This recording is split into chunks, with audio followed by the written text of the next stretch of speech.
Pierre Gisclard, bonsoir. Je rappelle que tu es le rédacteur en chef du site The Watch Observer. Merci à toi d'avoir répondu à notre invitation à la boutique de Paris pour présenter quelques nouveautés et surtout fêter les 140 ans de la marque Seiko. Bonsoir Frédéric, alors moi à mon tour de te présenter, toi tu es le patron de la boutique Seiko Bonaparte, qui, le lieu n'est pas choisi par hasard, est la première boutique française implantée par Seiko dans l'Hexagone. Absolument. Alors avant qu'on rentre dans le vif de notre sujet, je propose pour ceux qui ne connaissent pas forcément bien la marque, et ceux qui la connaissent bien, ça leur fera plaisir de revoir ça, mais un petit film qui retrace l'histoire de la marque, et plus particulièrement celle de son fondateur, Monsieur Hattori. Pierre, faisons cela. On y va alors. Allons-y.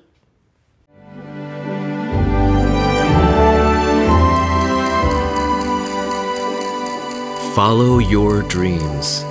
Always stay one step ahead. These are the words he lived by.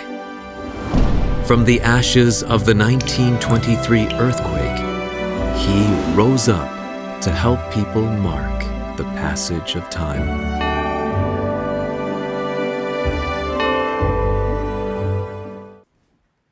« 140 ans plus tard, il me semble important, Frédéric, de retenir, en tout cas c'est moi en tant qu'observateur, c'est pas parce que je m'appelle The Watch Observer, mais je suis devenu fan de la marque, mais il y a 4 informations qui me paraissent essentielles concernant Seiko.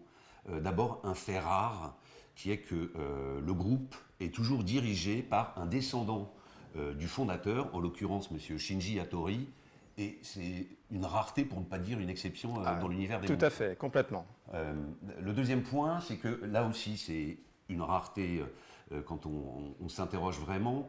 Seiko est une véritable manufacture intégrée qui produit l'intégralité des composants de ses montres, allant même jusqu'à produire les huiles qui viennent lubrifier, merci de ton aide, les mouvements qu'elle fabrique elle-même. Absolument. Et ça, quand on connaît l'utilisation galvaudée du terme manufacture, c'est un élément qui me semble c'est fondamental, très important. Voilà. Fondamental, effectivement. Troisième élément, c'est le savoir-faire accumulé en 140 ans, qu'il s'agisse de design, de mouvement ou de qualité de réalisation.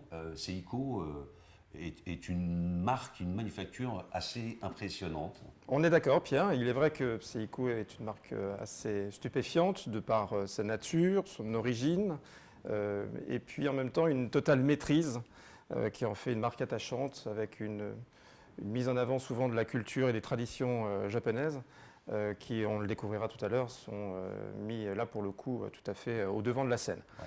Dernier point avant de passer à la suite, mais il y a aussi un élément, moi, qui m'a toujours frappé chez Seiko, en tant qu'amateur de montres, mais également par mon travail de journaliste ou de rédacteur, c'est le rapport qualité-prix impressionnant des produits qui sont proposés. Étant donné que le produit est totalement maîtrisé, il n'y a pas à se poser de questions. Clairement, on a un rapport qualité-prix qui est très bien placé, il est vrai, et un respect consommateur lié à cet élément-là qui est fondamental dans la compréhension de la marque, ça c'est sûr. Absolument. Alors, on va faire justement un petit focus sur 3 modèles pour fêter les 140 ans de la marque. Mais avant toute chose, je voudrais vous dire que vous avez la possibilité de nous poser des questions auxquelles on tentera de répondre à la fin de notre intervention et on essaiera d'y répondre le plus clairement possible pour... voilà, mais tout cela à la fin de notre petite présentation. Voilà. Sur justement le segment des montres de plongée qui est pour moi et très probablement pour beaucoup d'entre vous qui nous regardez, on est dans un véritable domaine d'expertise et avant de rentrer vraiment dans le vif du sujet, il me semble important de rappeler 5 dates clés qui jalonnent l'histoire de la marque et qui construisent sa renommée dans cet univers aquatique. Encore une fois, Seiko s'est inscrit dans des démarches autour de compte tenu de son histoire sur des domaines sportifs et la plongée n'a pas échappé à la règle, évidemment. On est rentré dans un domaine d'excellence et avec des produits de très très grande qualité. Et on a retenu 5 dates qui nous semblent les plus pertinentes et la première de celles que nous pourrions nommer, c'est celle de 1965.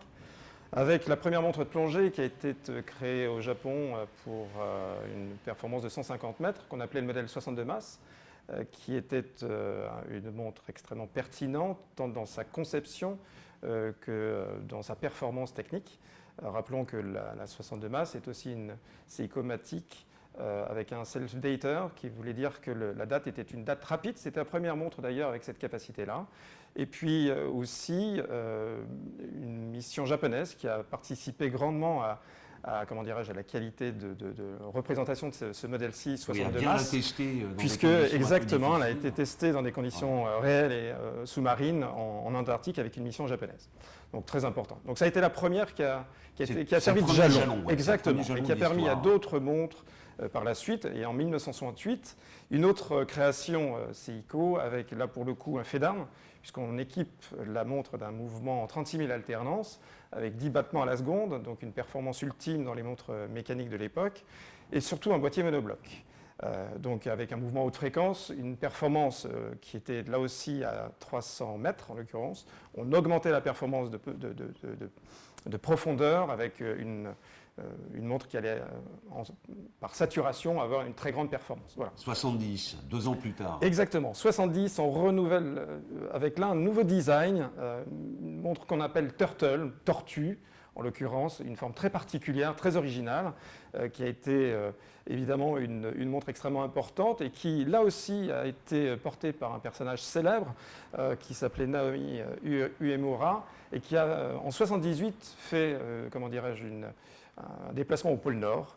Un déplacement, je ne sais pas si le terme est juste, mais en tout cas, c'est un grand aventurier qui a fait ce passage au pôle Nord avec cette montre en 1970. C'était une vraie expédition. Exactement. Et alors, sachant que Naomi Uemura, pardon, je maîtrise mal ces noms japonais, mais était non seulement un grand aventurier, mais en plus un gros fan de montres, et en particulier de montres Seiko.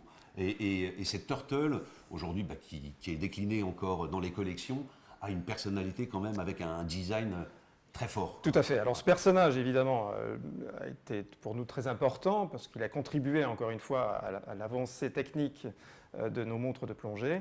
Mais d'autres personnages célèbres, et notamment dans le cinéma, ont aussi porté ce modèle-ci avec la Captain Willard. Voilà, donc une montre qui a une vraie notoriété et une grande qualité de performance. On passe, allez, à 75, 1975. Là, d'autres performances avec une boîte très différente dans son interprétation esthétique et technique. On est sur une performance de 600 mètres avec une forme assez particulière qui s'appelle boîte de thon ou tuna, en l'occurrence tuna can. Pour les connaisseurs, en tout cas, certains se rappelleront de ce nom. Ça parlera, exactement. Ouais. Mais en tout cas, voilà, une montre qui était avec un boîtier titane et dont le fond de boîte était en nitrure de titanium, donc une montre extrêmement pertinente en termes de résistance et de qualité technique, qui en fait une montre par saturation là, parfaite, puisqu'on était quand même à 600 mètres de performance. Voilà, et avec un boîtier quand même de 50 mm. Exactement. Je l'ai vu au Japon, c'est un beau bébé, c'est ça. Voilà. Voilà. Avec mes poignées de coque, clairement, c'était un petit peu compliqué, ou ça serait un peu compliqué. Bon, pour autant, il faut se rappeler que quand même, là, on parle de montres professionnelles, et par conséquent, dans un usage spécifique de plongée, il est clairement nécessaire d'avoir une lecture qui soit absolument parfaite. Donc, clairement, sur mon poignet, à porter dans le civil, ça serait peut-être un peu compliqué, mais dans un usage professionnel, on a là quelque chose d'absolument parfait. Allez, on saute quelques années, on passe à 2019. Alors, on va être sur une année un peu plus contemporaine, qui se rapproche un petit peu plus de 2021, en l'occurrence, 2019, donc une date très importante, et ô combien importante, et une vraie fierté pour nous que d'avoir remporté un grand prix dans la catégorie des montres de plongée, avec une montre qui avait la dénomination Helix, qui fait partie d'une ligne spécifique dans la collection Seiko, avec un mouvement Spring Drive, et une pièce de toute beauté, évidemment, qui a, en l'occurrence, remporté ce fameux concours chez nos amis suisses, de surcroît. Alors, revenons à 2021, et au cœur de notre présence aujourd'hui, à savoir les 140 ans de la marque. Seiko est devenu, depuis 1965, avec l'édition de cette première montre de plongée, je pense un leader incontesté sur ce segment-là. Et c'est pas un hasard si la marque choisit d'entamer, entre guillemets, les hostilités amicales de ce jubilé en présentant 3 Prospex Divers. Exactement. Qui vont... qu'on va vous présenter. On va les montrer tout de suite, de façon à ce que vous puissiez voir de quoi il en retourne, avec 3 superbes pièces. Voilà, excusez-nous, c'est le direct. En l'occurrence, 3 superbes pièces d'horlogerie qui sont pour 2 d'entre elles des mouvements automatiques et pour la dernière qu'on présentera tout à l'heure plus précisément avec un mouvement quartz solaire. Ce qui est intéressant pour la marque que je représente, c'est de considérer tout l'aspect culturel à laquelle s'associe souvent la marque japonaise. Et là, encore une fois, on s'est inspiré d'une île au Japon qui s'appelle Iriomote, dans la préfecture d'Okinawa, et qui est pour le coup une île sans aucun doute extrêmement riche, à la fois en flore, en poissons, et dont ça attire un nombre incalculable de plongeurs japonais, mais pas que. Tous les plongeurs du monde se rendent à Iriomote pour découvrir cet espace absolument merveilleux. Et l'inspiration, elle est simple, c'est qu'il y a une mangrove absolument magnifique, d'une verdoyante, mais un vert très profond, dont on s'est totalement inspiré pour les cadrans de nos montres, qui vont donc avoir une couleur très, très vert foncé et absolument splendide. C'est le moment pour moi, en tout cas, de rappeler un élément qui, moi, m'a frappé et qui me frappe toujours agréablement à propos de Seiko, c'est l'excellence de la maison en matière de conception de cadrans. Je parle de texture, je parle de couleur, je parle de finition, laqué, vernis. Enfin, je trouve que Seiko n'a pas son pareil sur le marché de l'horlogerie en tant que cadranier. Eh ben, écoute, merci Pierre de ce commentaire. Franchement, c'est élogieux et je crois que c'est... Mais c'est très sincère. Je le ressens comme ça et en même temps, vraiment, il y a une sensibilité de la marque Seiko pour présenter des choses toujours avec beaucoup de subtilité, de sensibilité et un regard très naturel sur l'environnement tout simplement. Et ça se ressent dans la texture et la couleur des cadrans. Alors justement, attaquons par la première de ces 3 nouveautés. Le premier modèle anniversaire que Pierre, tu tiens dans les mains, c'est un modèle... Je vais essayer de vous montrer au mieux. Alors, surtout pour essayer de voir la couleur verte, je ne sais pas si ça va bien transparaître, mais en tout cas, voilà, il y a une vraie profondeur de couleur qui est absolument merveilleuse. Donc, c'est un modèle qui s'inspire tout à fait du modèle de 1968, de par sa nature de boîte et sa conception même. Alors, avec un mouvement un petit peu différent de celui de l'époque, bien évidemment, mais qui est un petit peu tout le watch malgré tout, avec un boîtier monobloc, un verre saphir. Alors ce verre saphir, il a quand même une particularité, c'est que d'une part, il est traité anti-reflet évidemment, mais à l'intérieur, et surtout le verre est bombé sur les 2 faces, ce qui veut dire que quand on est sous l'eau, il n'y a pas de distorsion sous l'eau évidemment, et ce qui permet d'avoir un regard absolument parfait.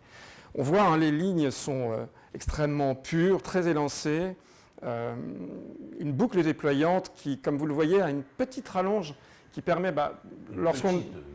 Alors, tout dépendra le poignet en question, mais ce qui est sûr, c'est que cette rallonge permettra 2 choses. La première, c'est de passer sur une combinaison de plongée, ce qui paraît tout à fait naturel pour une montre de plongée. Mais en même temps, l'été, quand on la porte au quotidien, c'est quand il fait un peu chaud, on a forcément les poignets qui gonflent un peu, donc ça permet de desserrer l'étreinte de façon très facile et très rapide. Donc de ce point de vue-là, il y a un côté extrêmement pratique, et encore une fois, je pense que nos amis japonais ont considéré la montre que l'on devait porter comme étant un objet qui allait être dans l'usage que l'on voulait en faire, mais aussi d'avoir un confort au quotidien qui permettait d'avoir une montre absolument agréable à porter, tout simplement. Remontoir vissé, lunettes céramiques, avec une lunette 120 crans, ce qui permet d'avoir une qualité optimale quant au calcul de remontée de plongée. Et voilà, je trouve qu'encore une fois, on a une luminescence au niveau de nos aiguilles, de nos index, avec un LumiBrite. On peut peut-être d'ailleurs... avec le petit petit stylo que nous avons, s'il veut bien marcher, vous montrer Il nous fait des petits caprices. Voilà, regardez. Là, on a le LumiBrite qui va prendre tout son éclat. Alors, on a beaucoup de lumière dans la boutique, mais je vous garantis que le résultat... Ah oui, il est formidable. Vous empêchez de fermer l'œil la nuit. Alors, ça peut éclairer une pièce, donc attention, ne vous endormez pas avec, vous risqueriez d'être... Attention au coup de soleil, exactement. Non, voilà, en tout cas, une montre qui, dans son aspect esthétique, technique, est évidemment prévue pour toutes les conditions, avec ce fameux boîtier monobloc qui permettra, lui, d'assurer un maximum de sécurité pour le plongeur et un vrai confort pour l'utilisateur du quotidien. Je me permets un petit mot, Frédéric, si tu veux bien. Il y a un autre élément, moi, qui me paraît vraiment très important pour ceux qui ne connaissent pas bien Seiko, c'est que on a une qualité de réalisation de la boîte qui est assez stupéfiante. Certaines maisons proposent des boîtes qui sont coupées à la serpe. J'aime beaucoup cette expression, Pierre. Voire englouties comme des vulgaires pièces d'acier. Là, chez Seiko, on a une alternance de surface, polymiroir, satiné, du volume, des angles. C'est absolument incroyable. Et moi, je trouve ça très très beau et très au-dessus de ce que la plupart proposent. Clairement, encore une fois, il y a une volonté farouche de faire un produit de qualité pour que vous ayez le maximum de confort et de plaisir à l'apporter dans votre quotidien. Voilà, donc tout ça pour un modèle qui reste...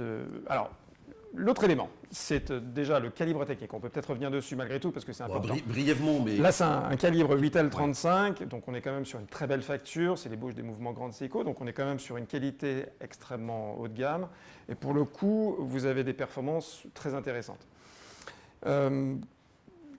C'est aussi une édition limitée, on ne l'a peut-être pas souligné, mais faut-il le rappeler quand même, 3000 exemplaires pour cette pièce-ci, avec un coffret particulier, spécifique, pour lequel d'ailleurs, vous voyez que le bracelet qui est juste à côté est celui qui sera le bracelet en double dans le coffret proposé. D'ailleurs, il y a une petite inversion, mais peu importe. Il y a un bracelet en silicone, voilà. Très agréable au toucher, très agréable à porter. Un silicone vert dont la couleur fit parfaitement avec celle du cadran. Exactement. Et voilà, qui vous permet de vous faire un peu de salle de ambiance. Exactement. Alors son prix pour conclure, donc pour cette édition limitée à 3000 exemplaires, nous sommes à 3300 €. Exactement. Voilà. Et ces dimensions quand même, on est sur un boîtier de 44,3 mm. Exactement, pour une épaisseur de 15,4. Voilà, c'est on est dans la tool watch. Oui, c'est une tool watch. Mais mais voilà, c'est très confortable, encore une fois, il y a toujours ce souci d'ergonomie qui est extrêmement bien pensé, clairement. Frédéric, je t'envoie auprès de celle maintenant dont je vais parler, qui est la deuxième édition limitée proposée pour les 140 ans de Seiko. On est donc sur la référence SPB de 107. C'est elle aussi une montre automatique. Contrairement à la SLA 047, c'est une réinterprétation un peu plus contemporaine du modèle d'origine, donc de 1968, qui nous est proposé en série limitée à 6000 exemplaires.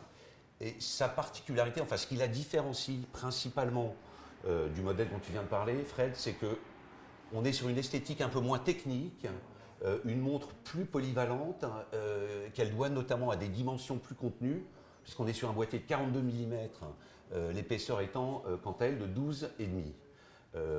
Pour autant, elle dégage, je trouve, moi en tout cas, une personnalité forte, qui rappelle évidemment le modèle de 68, parce qu'on a ce très beau boîtier, une fois encore, qui... il faut peut-être que tu descendes un peu, Fred, parce que... Ouais, voilà, je pense que la couleur est bien. On voit le vert qu'on distingue plus facilement. Mais je vous garantis que de visu, il est nettement plus beau que ce que vous pouvez voir là, mais c'est très compliqué de le restituer. Oui. Donc je vous encourage à venir dès mars, lors de la livraison des pièces, à venir le voir en boutique pour vous régaler. Mais justement, ce cadran, les trois modèles ont cette même teinte de cadran. Il est important de rappeler de préciser plutôt que on est sur un vert soutenu, mais qui passe en fonction de la luminosité d'un vert très intense à un vert lumineux. À la loupe, on se demande à des moments, en fonction de l'angle d'entrée de la lumière, si on est sur un cadran soleillé, mais non, il n'est pas soleillé. Si on est sur un cadran laqué, mais non, il n'est pas laqué. Alors... C'est ce qui fait la surprise de la marque, encore une fois, c'est de nous apporter toujours des nuances auxquelles on cherche toujours des réponses, sans avoir les réponses, bien évidemment, parce que nos amis japonais restent assez petits, certes, sur le sujet. Ce sont des secrets gardés. Ouais, des secrets. En revanche, moi, en l'ayant vraiment regardé à la loupe, scruté, j'ai l'impression que la surface du cadran est vernie. On a cette impression, en effet, Pierre. C'est très beau.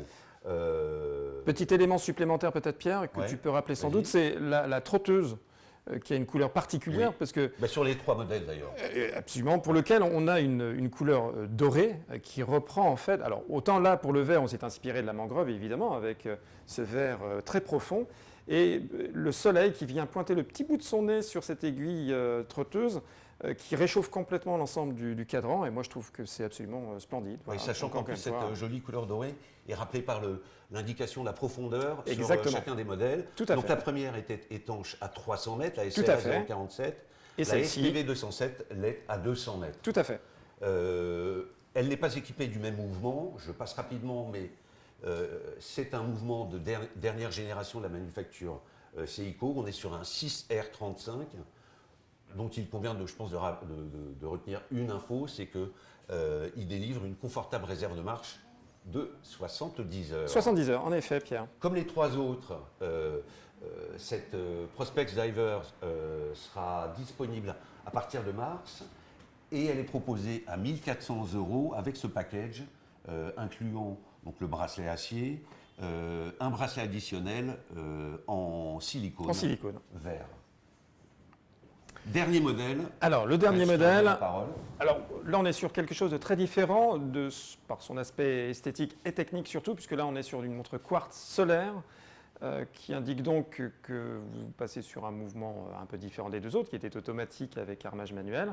L'avantage, s'il en est, c'est malgré tout une très grande précision, puisque là, on est sur une montre quartz, et puis surtout une autonomie très confortable, puisqu'on a 4 à 6 mois de réserve de marche.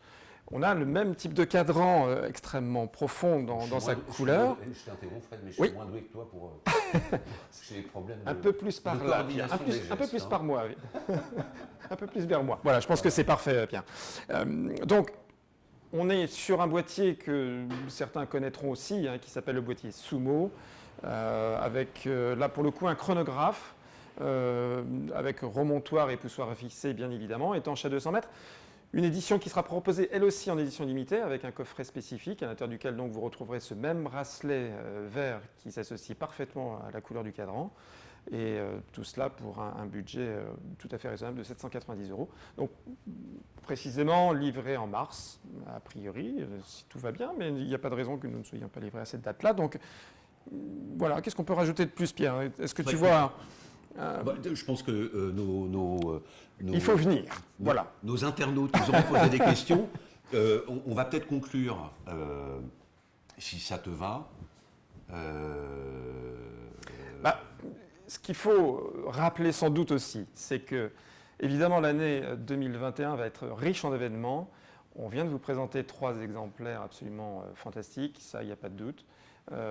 À décembre, vous aviez un modèle, à fin décembre, il y a un modèle qui a été présenté et qui était la première 140e anniversaire, qui était la King Seiko, que nous recevrons en livraison a priori à mi-février, donc soyez encore un tout petit peu patients. Et puis on en reparle très bientôt. Et on en reparlera de toute façon. Exactement, exactement. On en reparlera un petit peu plus tard. Mais là, on a effectivement... Donc une vraie richesse. Voilà. Donc là, c'était un premier jet. Comme je vous l'ai dit tout à l'heure, 2021 va être une année extrêmement riche en événements, sur lequel on aura l'occasion de revenir bien évidemment, mais pour autant il y aura beaucoup de modèles, notamment dans la gamme Présage et aussi Astron, où vous aurez 2 modèles en édition limitée qui vont être présentés également pour le 140e anniversaire. Donc voilà, encore une fois, beaucoup de choses qui arrivent, qui seront absolument merveilleuses à découvrir. Et en tout cas, je vous engage à venir nous voir pour découvrir ces modèles physiquement. La photo ne faisant pas tout, clairement l'idéal est de se déplacer pour juger et pour avoir le ressenti vous-même. Voilà. Bon, en tout cas, moi je trouve ce qui se dégage de ces 3 premières séries limitées 140e anniversaire, c'est d'abord cette inspiration permanente de Seiko qui puise ses idées dans le Japon de manière générale, sa culture, la faune, la flore, les montagnes. Enfin, on est dans des montres très inspirées du pays, du soleil levant, là où elles sont fabriquées. Et c'est ce qui fait aussi leur spécificité et leur charme. Il me semble, Pierre, qu'encore une fois, on a une origine de fabrication qui est différente, évidemment que certains reconnaissent, mais il y a en tout cas une marque qui impose un certain respect par le simple fait d'une certaine forme de discrétion et d'humilité, qui en fait une marque extrêmement attachante, avec toujours un discours extrêmement sincère, avec des produits de très grande qualité. Donc voilà, on peut... Oui. Je suis d'accord. Je suis assez d'accord. Tu valides. Bon. Et je valide d'autant plus que j'ai eu la chance de rencontrer les équipes Seiko au Japon et que effectivement l'humilité est quand même un trait ça, c'est certain. assez caractéristique des équipes. On voit aussi avec ces 3 modèles que Seiko continue dans cette veine qui est sa capacité à faire ressortir de son riche passé des modèles en les rééditant de manière pure et simple ou en proposant des interprétations un peu plus contemporaines, et puis d'un autre côté en créant de véritables nouveautés, là pour le coup très contemporaines, même si on y retrouve parfois des petits accents vintage, mais voilà, il y a cette capacité de création pure et d'hommage au passé qui font aussi la richesse du catalogue. Oui, mais je crois qu'encore une fois, c'est la tendance du moment, il est vrai, avec une histoire qui est extrêmement riche. C'est une année, enfin comment dirais-je, Seiko est une maison qui a ouvert ses portes en 1881. Donc encore une fois, on peut puiser évidemment dans notre histoire pour présenter des nouveaux modèles ou des réinterprétations de celles qui se sont faites dans le passé. Donc voilà, oui, une maison extrêmement riche avec une histoire très longue. Donc il y a beaucoup de choses à faire encore. Oui, et puis on attend plein de choses de ce 140e mais anniversaire. il y aura. En tout cas, la politique tarifaire reste, je trouve, bluffante quand on regarde la qualité de conception, de finition, les cadrans, les mouvements. Le rapport qualité-prix, moi, me subjugue. Mais je ne te demande pas ton avis parce que toi c'est ton job. Jugé parti. Tu es jugé parti. Et moi, en tant qu'observateur, voilà. Mais en tout cas, j'apprécie grandement mon sentiment. Mais j'apprécie grandement ton point de vue qui est respectable et pour le coup, j'abonde dans ce que tu dis. Moi, je n'en doute pas une seconde. Bon, ben, voilà, c'est à vous maintenant de poser vos questions. De poser vos questions, ou plutôt à nous de répondre à vos questions qui ont pu sortir au fur et à mesure. Alors, peut-être Florian, qu'est-ce que nous avions? Florian Bazzelli, est-ce que c'est une vraie lunette en céramique ou pas? Eh bien oui, c'est une lunette céramique. Oui, je confirme, ce n'est pas un revêtement titane carboné comme sur d'autres références, en tout cas pour la version SLA.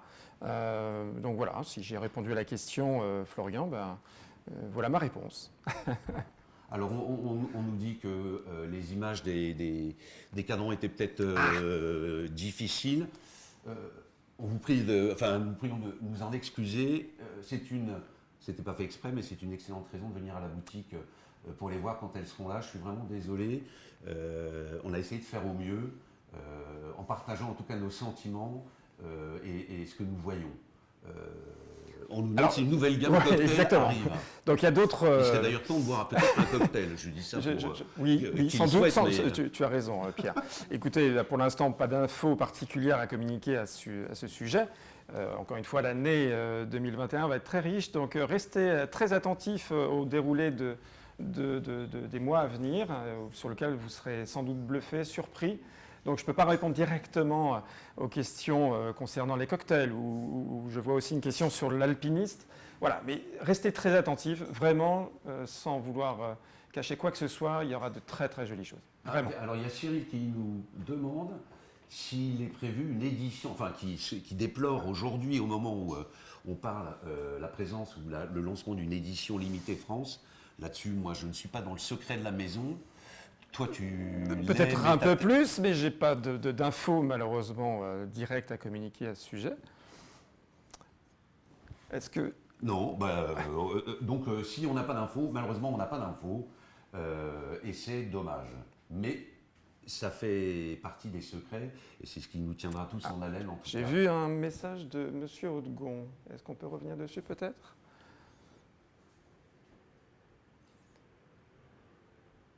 Alors...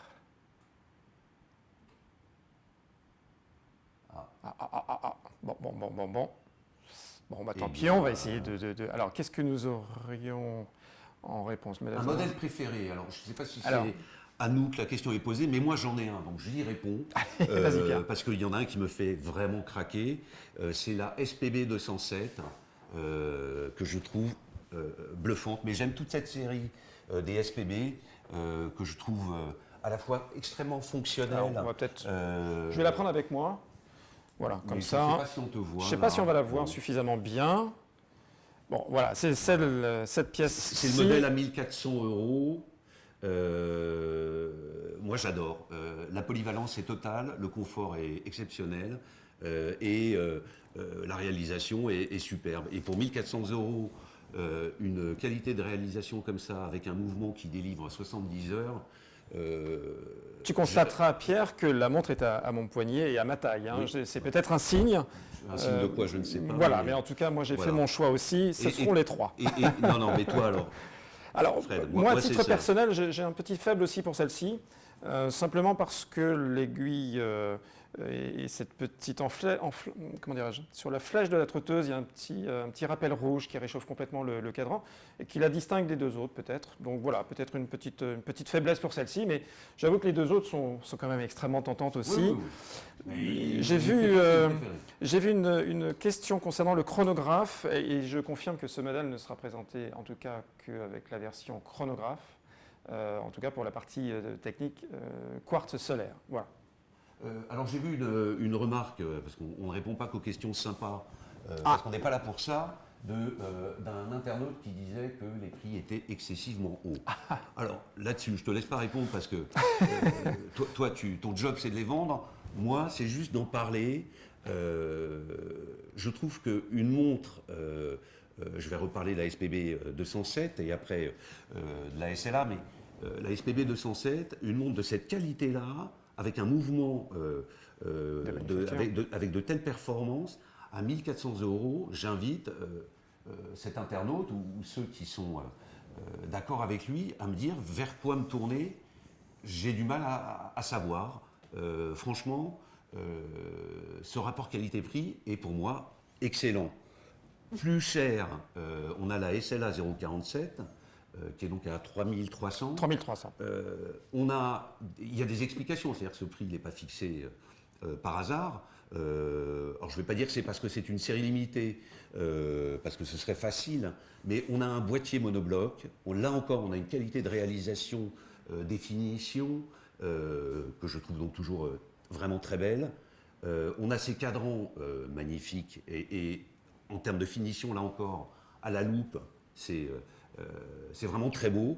On a un mouvement qui est le 8L35, qui est un mouvement fiable, précis. On a une extension de plongée sur le bracelet et on a une lunette céramique. Alors, 3300 €, ça ne me semble absolument pas délirant. Et là encore, une étanchéité à 300 mètres. Là c'est pareil, j'invite à comparer pied à pied des modèles auxquels vous pensez peut-être. Et je ne citerai pas de nom parce que je suis là pour parler de Seiko et pas des autres, mais franchement, je ne trouve pas que les prix soient exagérés du tout.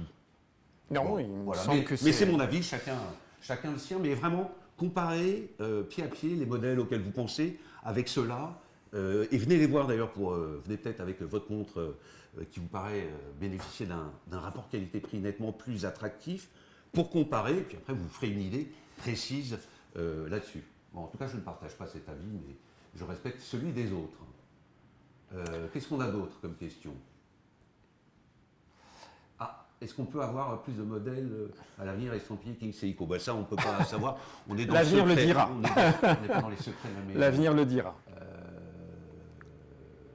Alors, peut-être il y a beaucoup de questions, effectivement. Il y a plein de questions, beaucoup qui ne sont malheureusement pas... Enfin, vous avez raison de poser les questions que vous avez envie, puisque la chatbox est là pour ça.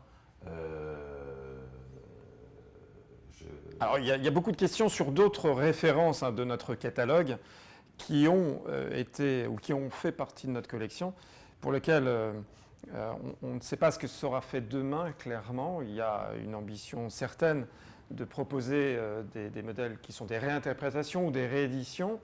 Est-ce que certaines de celles que vous évoquez, notamment pour la Sarb ou pour des séries 5, est-ce qu'il y aura des variantes? Oui, certainement, mais encore une fois, on n'a pas d'infos officielles à vous communiquer aujourd'hui, et bien malin qui pourrait le dire, quoi qu'il en soit. Il y a beaucoup de choses qui sont dans les tiroirs, à n'en pas douter. Encore une fois, il y aura une année très riche, ça c'est certain, pour lequel il y aura de superbes modèles qui vous seront présentés. Mais voilà, là on a voulu faire un focus sur évidemment les montres de plongée et celles que l'on présente pour le 50e anniversaire. On n'échappe pas directement à la question, mais difficile pour moi en tout cas d'y répondre aujourd'hui, compte tenu du fait qu'il y a beaucoup de choses dans les tiroirs qui nous sont secrètement et jalousement gardées. Donc moi je ne suis pas forcément au courant de tout non plus. Donc voilà, m'en veuillez pas, mais En tout cas, on est heureux que vous puissiez nous poser toutes ces questions qui enrichissent un peu notre... comment dirais-je? Ouais. Il y a une petite question, une dernière, si Une vous dernière permettez. question peut-être. J'aimerais répondre. Est-ce qu'on peut descendre celle-ci que je ne vois pas, parce que je ne vois pas le début, mais ça me fait... Non, alors voilà, comme ça. Seiko mettra-t-il en vente des bracelets et des verres? Alors des bracelets, ça... Alors, les bracelets, on les vend déjà via les boutiques officielles ou les partenaires. Hein. Donc là, vous pouvez les commander directement chez nous ou chez nos partenaires bijoutiers horlogers. Concernant les verres, ils sont posés par Seiko, hein, quoi qu'il en soit. Donc là, il faudra passer forcément par les ateliers de la marque de façon à pouvoir faire poser le verre en question.